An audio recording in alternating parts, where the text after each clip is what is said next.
Hello everyone, स्वागत है आप सभी का जीएस एग्जाम्स क्रैकर पर। तो आज की जो हमारी क्लास होने वाली है बहुत ही शानदार होने वाली है और बहुत ही इंपॉर्टेंट है भाई। जो बच्चे आरआरबी एनटीपीसी 12th लेवल का एग्ज़ाम दे रहे हैं, जिनका एग्ज़ाम चल रहा है या जिनका आने वाली शिफ्ट में एग्ज़ाम है, उन सब के लिए ये क्लास मोस्ट मोस्ट इम्पोर्टेंट रहेगी।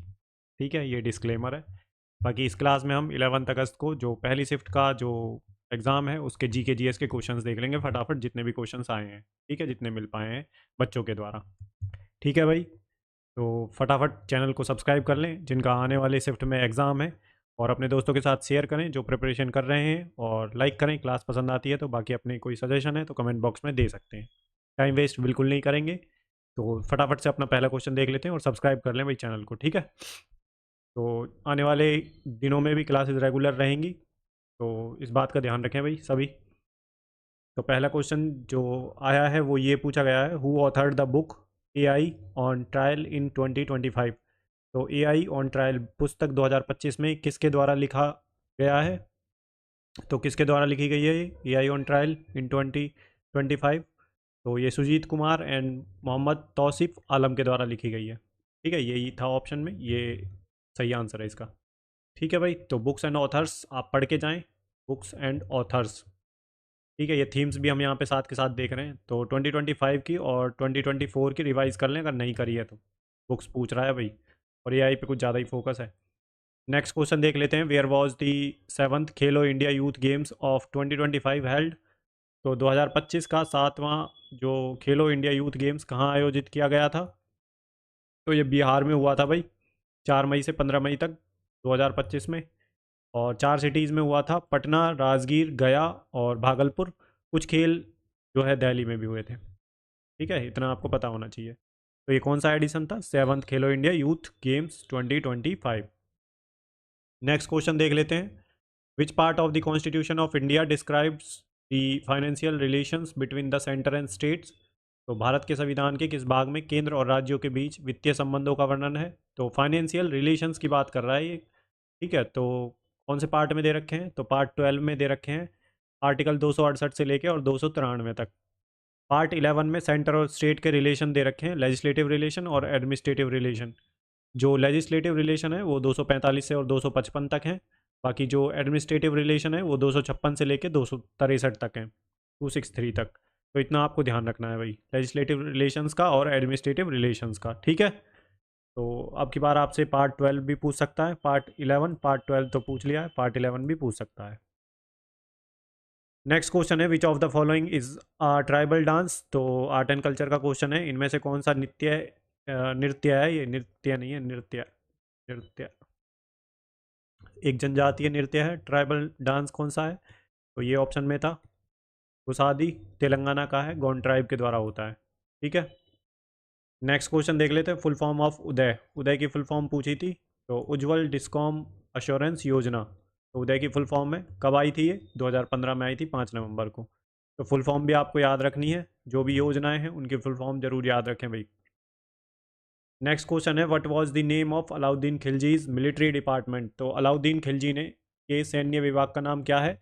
तो अलाउद्दीन खिलजी ने एक डिपार्टमेंट स्टार्ट किया था जो है मिलिट्री डिपार्टमेंट, तो उसका नाम क्या था? तो दिल्ली सल्तनत से ये क्वेश्चन पूछा गया है, तो इसका नाम था दीवान अर्ज। आर्मी, अर्ज से आर्मी, आर्मी से अर्ज, याद रख सकते हैं आप। ठीक है, बाकी दिल्ली सल्तनत के जो जितने भी जो रूलर्स थे उन्होंने क्या क्या जो है स्टार्ट किया था, कौन सा डिपार्टमेंट बनाया था, तो उसको आप एक बार ज़रूर ध्यान रखें। ठीक है, और आप मुग़ल मुग़ल सल्तनत का भी एक बार पढ़ लें। ठीक है, मुग़ल एम्पायर का भी। दिल्ली और मुग़ल मेडिवल से क्वेश्चन पूछ रहा है, तो पढ़ लें भाई, थोड़ा सा रिवाइज कर लें अगर नहीं किया है तो। नेक्स्ट क्वेश्चन है, बैंक ऑफ मद्रास की स्थापना कब हुई थी? तो जो भी इंपॉर्टेंट बैंक हैं तो उनकी एक बार एस्टेब्लिशमेंट ईयर देख लें कब हुई थी। तो when was the bank of Madras established? तो 1 जुलाई 1843 में एस्टेब्लिश हुई थी। तो आरबीआई का भी आप देख लें और एसबीआई का भी ज़रूर देख लें। तो आरबीआई 1934 में, और एसबीआई कब बनी थी? तो 1955 में बनी थी। ठीक है, तो इससे पहले जो भी बैंक थी, कुछ बैंकों का मर्जर हुआ है, तो आपको वो जो इम्पोर्टेंट बैंक थी वो एक बार देख लें भाई, ज़रूर से। ठीक है, गूगल पे सर्च करके देख लें, पूछ सकता है आने वाली शिफ्ट में। नेक्स्ट क्वेश्चन है हमारा, what is the female dancer of the lie Haraoba festival called, तो लाई हराओबा त्योहार की नृत्यंगना को क्या कहते हैं? तो फीमेल डांसर होती है जो इस जो है फेस्टिवल में डांस करती है लाई हराओबा फेस्टिवल में, तो उसे क्या बोलते हैं? तो माई भी बोलते हैं उसे। मणिपुर का है ये डांस और मैती कम्युनिटी करती है इसे, कम्युनिटी है मैती, ठीक है, और मणिपुर स्टेट में होता है और माई बाप बोलते हैं उसे, ठीक है। नेक्स्ट क्वेश्चन है, in which legislative assembly elections were Indians given the right to question the budget? तो भारतीयों को बजट पर सवाल पूछने का अधिकार किस जो है विधानसभा चुनाव में दिया गया था? तो ये विधानसभा चुनाव नहीं है, कौन सा एक्ट आया था? जो ब्रिटिश इंडिया एक्ट्स आए थे, तो उसमें कौन सा जो एक्ट था जिसके अंडर जो है जो इंडियंस थे उन्हें जो है क्वेश्चन पूछने का अधिकार था बजट के ऊपर? तो ये इंडियन काउंसिल एक्ट आया था 1892 में, ठीक है। तो इंडियंस को उसमें परमिशन दी गई थी क्वेश्चन पूछने के लिए, ठीक है, बजट के ऊपर। तो जितने भी एक्ट हैं 1773 से लेके रेगुलेटिंग एक्ट जो आया था और 1947 तक, ये सारे एक्ट आपको पता होने चाहिए। 1813 का भी, 1857 का, ठीक है। तो ये सारे इंपॉर्टेंट एक्ट हैं, जरूर याद रखने हैं आपको। 1892 और 1909 और 1919, 1935, ये सारे एक्ट इंपॉर्टेंट हैं, जरूर से याद रखने हैं आपको, ठीक है। नेक्स्ट क्वेश्चन देख ले, एक पिट्स इंडिया एक्ट है, पिट्स इंडिया एक्ट 1784 का, उसे भी ध्यान रख लें भैया आप। तो ये वाला क्वेश्चन है, अनुच्छेद 243 एफ के अनुसार भारत में पंचायत के चुनाव लड़ने की न्यूनतम आयु कितनी है? तो according to the article 243 F what is the minimum age to contest panchayat elections in India? तो कितनी है भाई मिनिमम एज? तो 21 ईयर्स है। और किस पार्ट में है पंचायत से रिलेटेड? तो पार्ट 9 में दे रखी है, पार्ट 9 में है पंचायत। और 73rd जो कॉन्स्टिट्यूशन अमेंडमेंट एक्ट हुआ था 1992 में, उसमें कॉन्स्टिट्यूशनल स्टेटस मिल गया था पंचायतों को, ठीक है। तो इतना आपको ध्यान रखना है।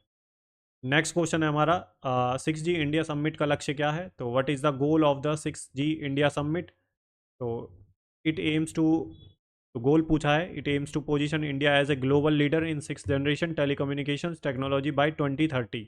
तो यही ऑप्शन में था, ये सही आंसर है आपका। नेक्स्ट क्वेश्चन है, which state in India has the largest coal reserves?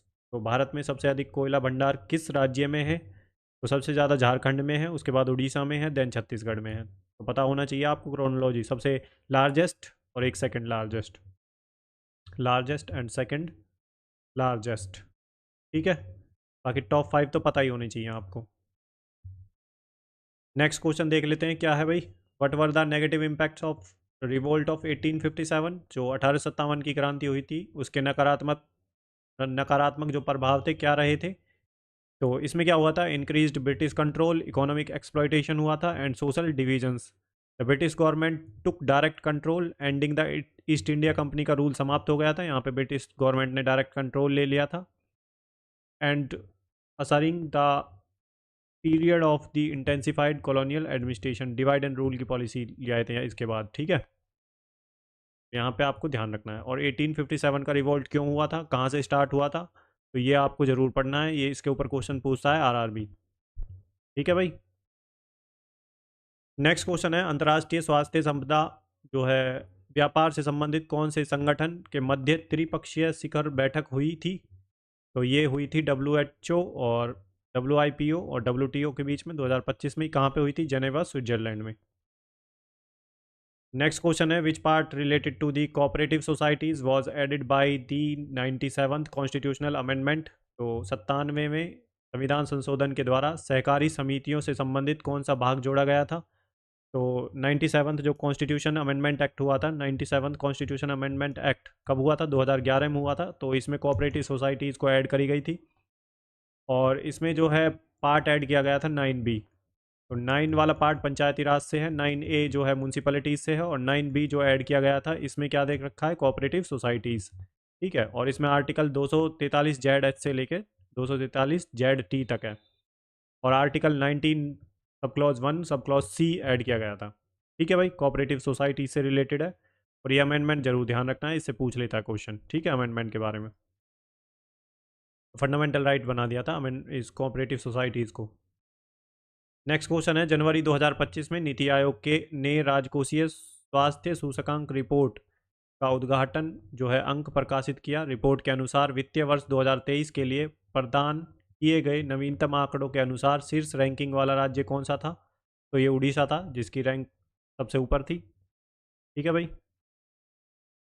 Next question है, what is the name of the R single bond C triple bond N group? तो इसका नाम क्या है? साइनो ग्रुप है, नाइट्राइल ग्रुप भी बोलते हैं इसे। ठीक है।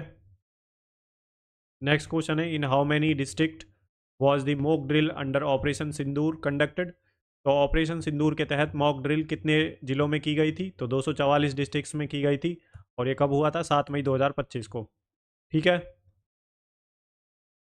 नेक्स्ट क्वेश्चन है, through which constitution amendment were the words integrity and secular added to the preamble of India? तो भारतीय प्रस्तावना में अखंडता और धर्मनिरपेक्ष शब्द किस संविधान संशोधन द्वारा जोड़े गए थे? तो ये 42nd जो कॉन्स्टिट्यूशन अमेंडमेंट एक्ट हुआ था 1976 में, उसमें जोड़े गए थे। ये 3 वर्ड जोड़े गए थे, socialist, socialist, secular, secular, integrity, integrity. ठीक है, प्रियम्बल में ऐड किए गए थे तीनों word, socialist, secular, integrity. 42nd constitution amendment act 1976 में, जिसे हम मिनी कॉन्स्टिट्यूशन के नाम से भी जानते हैं, मिनी कॉन्स्टिट्यूशन। ठीक है, इतना आपको पता होना चाहिए भाई। नेक्स्ट क्वेश्चन है, which tool in a computer is used to configure the desktop? तो कंप्यूटर में डेस्कटॉप को कॉन्फ़िगर करने के लिए कौन सा टूल उपयोग किया जाता है? तो कंट्रोल पैनल का उपयोग किया जाता है भाई। नेक्स्ट क्वेश्चन है, where was the Tata aircraft complex of manufacturing the C-295 military aircraft inaugurated? तो C-295 सैन्य विमान के निर्माण के लिए टाटा एयरक्राफ्ट कॉम्प्लेक्स का उद्घाटन कहाँ किया गया था? तो ये किया गया था भाई वडोदरा, गुजरात में। पता होना चाहिए, करंट अफेयर का क्वेश्चन है। जो भी रिसेंट में न्यूज़ है भाई, एयरक्राफ्ट से लेके मिसाइल से लेके। ठीक है, और कोई ऑपरेशन अगर वो किया है इंडियन आर्मी ने, नेवी ने, एयरफोर्स ने, तो वो आपको ज़रूर ध्यान रखना है। पढ़ लें, अगर नहीं पढ़ा है तो फटाफट से रिवाइज कर लें गूगल पे डाल के। नेक्स्ट क्वेश्चन है हमारा, which Indian navy landing ship has recently been converted और is being converted into a museum under water? तो भारतीय नौसेना ने हाल ही में किस लैंडिंग शिप को संग्रहालय अंडर वाटर में परिवर्तित किया है? तो INS गुलदार को किया है भाई। नेक्स्ट क्वेश्चन है, what is the main cause of dry air pressure in north west India? तो उत्तर पश्चिम भारत में शुष्क वायु दाब का मुख्य कारण क्या है? तो जो ड्राई एयर होती है, ड्राई एयर प्रेशर होता है नॉर्थ वेस्ट इंडिया में, किसकी वजह से होता है? वो थार डिजर्ट है जो, उसकी वजह से होता है भाई। राजस्थान में है थार डिजर्ट, राजस्थान। ठीक है। तो थार डिजर्ट कहाँ है? राजस्थान में। ग्रेट इंडियन बस्टर्ड मिलती है यहाँ पे, great Indian bustard, critically endangered category में है ये। ठीक है, नेशनल पार्क करा दूंगा मैं। और थार डिजर्ट जो है, ठीक है, ये नेशनल पार्क भी है भाई। नेक्स्ट क्वेश्चन है, which Indian state shares a border with Nepal? तो भारत के किन राज्यों की सीमा नेपाल से लगती है? तो 5 राज्यों की सीमा लगती है, उत्तराखंड की लगती है, यूपी की लगती है, बिहार, वेस्ट बंगाल और सिक्किम की। इनमें से जो भी ऑप्शन में होगा वही सही होगा। ठीक है, बिहार था शायद ऑप्शन में। नेक्स्ट क्वेश्चन है, how did the moderates demand independence? तो नरम दल ने किस प्रकार स्वतंत्रता की मांग की थी? तो इन्होंने भाई कॉन्स्टिट्यूशनल मेथड्स, जो कि पीसफुल मीन्स थी, उनको अपनाया था। Constitutional methods, resolutions, petitions, memorials, press writings, ये सब इन्होंने करी थी जो मॉडरेट्स थे इंडिपेंडेंस के लिए। ठीक है, इनके जो मेथड्स थे कॉन्स्टिट्यूशनल मेथड्स थे एंड पीसफुल मेथड्स थे। ठीक है। नेक्स्ट क्वेश्चन है, who founded the servants of India society? तो सर्वेंट्स ऑफ इंडिया सोसाइटी की स्थापना किसने की थी? तो ये करी थी गोपाल कृष्ण गोखले ने, 12 जून 1905 में। इतना आपको ध्यान रखना है भाई। नेक्स्ट क्वेश्चन है, to which UN body did Cambodia and Thailand appeal regarding their conflict? तो कंबोडिया और थाईलैंड ने अपने संघर्ष के संबंध में किस UN संस्था से में अपील की थी? तो UNSC में की थी, यूनाइटेड नेशन सिक्योरिटी काउंसिल में। ठीक है भाई। तो यहाँ पे हमारे जो इम्पोर्टेंट क्वेश्चंस थे, जितने भी क्वेश्चंस थे वो सारे हमने देख लिए हैं। तो फटाफट से आप 1-2 बार क्लास को देख लें ताकि आपको चीज़ें याद हो जाएं। कई बार रिपीट भी हो जाते हैं क्वेश्चन, और ज़रूरी नहीं है रिपीट भी हो, लेकिन थीम आपको पता चल गई है कहाँ कहाँ से क्वेश्चन आ रहे हैं। ठीक है भाई। तो बाकी आने वाले जिन शिफ्टों में, आने वाले दिनों में जिन बच्चों का पेपर है वो चैनल को सब्सक्राइब कर लें। और PYQ, हम SSC सीरियल के PYQ भी कर रहे हैं, RRB NTPC का मैं साथ के साथ PYQ कौन सा? जो आपका ग्रेजुएट लेवल का पेपर हुआ है। ठीक है, टाइम कम है इसलिए आपके लिए भाई मैं फटाफट, जो है मेरा पेज थोड़ा तेज़ है, तो ग्रेजुएशन लेवल का जो आपका एग्ज़ाम हुआ था 2025 में ही, उसके जितने भी PYQ हैं सब्जेक्ट वाइज वो करा रहा हूँ मैं। साइंस का करा दिया एक लेक्चर, दूसरा भी आ जाएगा कल। ठीक है, तो जिन बच्चों का आगामी दिनों में एग्ज़ाम है तो वो ज़रूर देख लें क्लासेस को। SSC CGL के PYQ मैं कर लूँगा, करवा दूंगा। ठीक है, SSC CGL के, ठीक है, उसके भी स्टार्ट करने वाला हूँ मैं। साथ के साथ आपका कोई सब्जेक्ट नहीं बचेगा, और सब्जेक्ट वाइज भी स्टार्ट कर रहा हूँ मैं। सब्जेक्ट में जैसे कि पॉलिटी में प्रियम्बल के प्रियम्बल पढ़ा के फिर उसके जितने भी PYQ आए हैं वो साथ के साथ कर लेंगे। ठीक है, तो चैनल को सब्सक्राइब कर लें, शेयर करें अपने दोस्तों के साथ। और क्लास कैसी लगी तो अपना जो रिव्यू है कमेंट सेक्शन में ज़रूर दें। कोई सजेशन है तो वो भी कमेंट सेक्शन में दे सकते हैं। ठीक है डियर लर्नर्स, बाकी आपका सपोर्ट चाहिए भाई, आप सपोर्ट करते रहिए और चैनल को सब्सक्राइब करिए ताकि हमारा जो मोटिवेशन है वो और ज़्यादा बढ़े, मैं आप लोगों के लिए उतनी और अच्छे से मेहनत करूं। ठीक है, आपका ये सपोर्ट ही हमें मोटिवेट करता है भाई। ठीक है, आपके रिव्यूज़ जरूर दें कमेंट सेक्शन में कैसी लगी ये क्लास। ठीक है भाई, बाकी PDF आपको टेलीग्राम चैनल पे मिल जाएगी, लिंक डिस्क्रिप्शन में दे दूंगा मैं। ठीक है, फालतू हम टाइम वेस्ट नहीं करेंगे किसी भी चीज़ में, जो टू द पॉइंट पढ़ेंगे, जो चीज़ें हमारे काम की हैं। ठीक है भाई, तो यहीं पे हम अपनी क्लास को समाप्त करते हैं, मिलते हैं नेक्स्ट क्लास में। तब तक के लिए अपना ध्यान रखिए। गुड बाय, जय हिंद।